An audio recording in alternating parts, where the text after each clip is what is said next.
Hello everyone, I'm Elizabeth Shaw and this channel is all about the narcissistic personality disorder to give you more understanding of narcissistic abuse and to be able to put reality back together of what you've been through, and also lots of different ways on how to handle the narcissist. If you can't completely remove them from your life, no contact is the best solution. But the disorder is on a spectrum, so some you can learn to manage your time around them. And it's also about different ways to recover from narcissistic abuse. Thank you to those for subscribing. I'm sorry you've been in this situation, but I do hope these videos are helping you. This video is about the narcissist, psychopath or sociopath. Now, not every narcissist is a psychopath or a sociopath, but every psychopath or sociopath is a narcissist. They all see others as objects to be used, abused, manipulated, and exploited for their own gain. Psychopaths and sociopaths are antisocial personality disorders.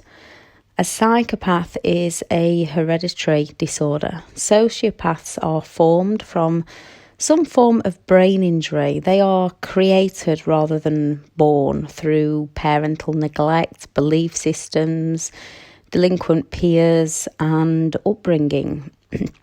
Psychopaths are far more likely to get into trouble with the law. Sociopaths and narcissists tend to try and blend in with society. Now, there is some intelligent psychopaths that will also try to blend in with society. Narcissists and sociopaths have extremely low levels to no empathy, guilt. They don't really have guilt, and they don't have remorse. They will not feel anything for hurting a complete stranger. Excuse me. They might in a moment feel something for hurting someone they were close to, but they remove this very quickly. They feel the shame, but they remove the shame by blaming it on the other person and projecting their own faults onto other people so that they escape accountability and escape responsibility. A psychopath has no remorse. They simply do not care for those they hurt along the way. Not even in that moment. The narcissistic personality disorder is one where those on the disorder have trouble regulating their own self-esteem. They will overvalue themselves at the expense of others. When you start to look into the world of narcissism, you may then come across the words psychopath and sociopath. So what's the difference between these, and what are you truly dealing with? A narcissist has an extremely high need for control and an extremely low level of empathy towards others. They live in a different reality. They need to be better than all those around them. They believe they are superior. They are extremely manipulative and controlling. Narcissists overvalue everything about themselves as they believe they are better than all those around them, meaning they undervalue all those around them. They use all those around them and they actually see them as an appliance. Where we see people as people, they see people as objects to be used. Narcissists use people how we use a mobile phone. When we get a new phone, we like to spend time learning how to work it. And when we drain the power, we charge it back up just to drain it all over again. We pick the phone up when we need it, put it down when we don't need it. We fix the screen if we break it and still need it, or we go and buy a new one and put the old one in the recycle.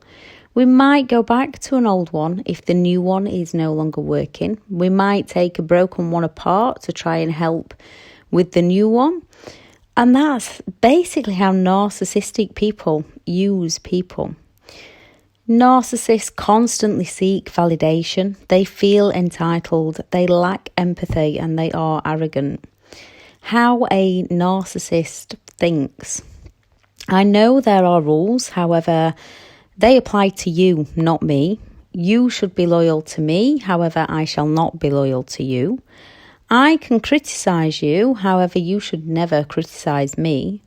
If you do as I say, all will be okay. You should know how to understand what I'm saying and what I want. I do not need to apologise, however, you do, as everything that's wrong with my life is all your fault. Everything you do right is all thanks to me, therefore I am better than you. I am not manipulating anyone. Things should just be done my way and then we don't have a problem. You are the cause to all the problems. I don't care for your pathetic feelings. When narcissists do bad things, they often feel shame, more because they are worried about how others will perceive them, which is why they will blame shift and project onto others to escape that responsibility and accountability. Living with a narcissist, as you may already know, is a special kind of living hell. They are like a parasite that slowly infects your mind, body and soul to leave you feeling empty and worthless, with very little to no empathy. And they just up and leave you broken and empty in more ways than one. These will most likely do things behind closed doors and look good to the outside world, making it even harder to get your reality, as other people often believe the narcissist words. The narcissist personality disorder is on a spectrum, so once you understand they think differently, you can manage your time around some of these because it is on a spectrum. So those on the low level, you can learn to let the words just fly straight over your head and keep your distance from them. Observe, don't absorb. Others are extreme and you need to stay well clear of. A psychopath has no guilt or shame or remorse. They have no conscience. They are a predator. So how a psychopath or a sociopath thinks: I don't care for your rights, human rights, or any sort of rights. All I care for is about my rights. Everyone lies. So what if I do? There's no harm in lying. Laws, what are laws? They were made to be broken. If I want to cheat, I can. It's not my fault all others are gullible. Rules are also made to be broken. The trick is I can do it without being caught. And if I do get caught, I simply don't care for your stupid rules anyway. You're wrong and I'm right no matter what. They said no and I didn't want to stop, so it's not my fault they got in my way. I'm entitled to do as I please. Psychopaths will do what they want. They will rationalise all that they do within their own minds and to others because they believe they are right. Now, the crossovers between narcissistic people, psychopaths and sociopaths, they have a false self that they show others, a false persona, and a mask that can slip. They will psychologically, emotionally, financially, some physically and mentally take advantage of all others without remorse. They will idolise and get into relationships very fast. They will play the story of the hero or the victim very well. They create strong bonds with people. The faster they can bond with someone, the sooner they can start to manipulate them.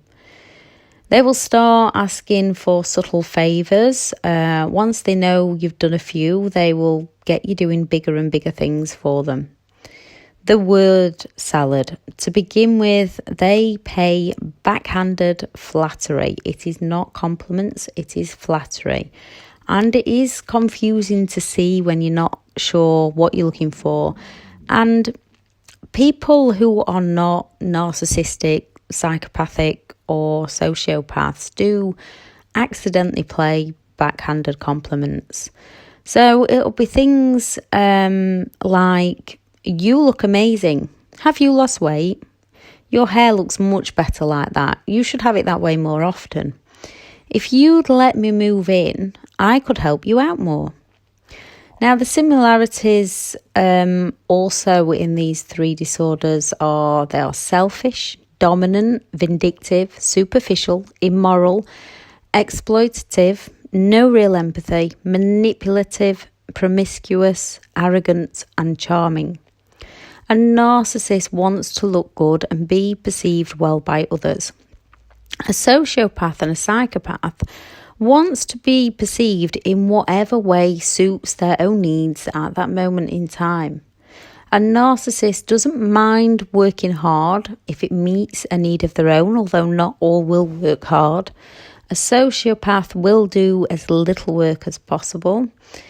A psychopath, now some of them can have quite high-end jobs. So again, it does all cross over. A narcissist will have many relationships that end badly, and they will most often seek to destroy afterwards. They will, if they can, at some point try to start the relationship again. A psychopath will often cut and run if they just don't want to be in the relationship anymore, or if they've been found out. A sociopath, again, will cut and run if they've been found out. A psychopath, once it is over, it will most likely be over and they will not go back, with most of them. A narcissist will feel frustrated if things do not go their way. They will feel like a victim. A sociopath will not feel the same frustration. Narcissists and sociopaths are less emotionally stable. Their behaviour is more erratic and they are more likely to act on impulse. Psychopaths can act on impulse, but they are less likely to do so. They are more calculated and cunning, and they plan out their crimes against others. Although they can act in a moment, and also narcissists and sociopaths can be calculated depending where they are on the scale. All are capable of blending into society, and they're all capable of holding down a good job. There is a lot of crossovers with the traits. As there is a lot of crossovers with the traits, if you are with a toxic person, be it a narcissistic person, a psychopath, or a sociopath, you'll have some awareness of what the one you was with is capable of. If you have left, you'll have some awareness of what they are capable of doing now. Narcissistic, psychopath, or sociopath, stay safe and stay away as much as you possibly can. With a lot, you do need to go no contact. When it comes to meeting someone new, if you feel uncomfortable around someone, even if you're unsure as to why it is, that is you telling yourself something on a subconscious level. It is time to walk away. That uneasy feeling you just cannot put your finger on is the biggest clue something is not right with them. Think to when you first met your ex-narcissist, psychopath or sociopath. How many times did you just think something didn't add up or something just didn't feel right? Yet you excuse their behaviour because of all their play nice, superficial charm. And you are far, far from alone in this, because at that time we just don't understand that people like this live in day-to-day life and walk amongst us. So whoever they are and whatever personality disorder they come under, those that hurt you and continue to do so are not for you. You can and you will recover from this. You know within yourself the things that you've been through. Although people do share similar stories to what they've been through, you know the kind of traumas that you have been through and what they are capable of. So you know how wary to be. And as I said, there is some that are quite low level on the spectrum, and they don't, especially narcissistic people, they don't go around seeking to destroy anyone and everybody. But they are toxic, they are negative, and they are harmful. And then there's those that are extremely destructive. So you just need to stay clear of them. Work on you, work on your inner self, work on who you are, Work on any self-doubts that you're left with and your own belief system. Excuse me. Create new dreams for you, create new visions for you, create a new, happier future for you. It is difficult when you're just getting out of the relationship or you're just fresh out of the relationship, whether you left them or they discarded you. It is possible. People have done it before you. You have something special inside you. You care about other people. And now it's time to start caring about yourself. Start being kind to yourself first. Learning your boundaries. Learning to say no to people in the start is a big deal breaker. The two things that I do recommend when you're meeting new people is one, just how you feel around them. Just listen closely to yourself and how you actually feel around them.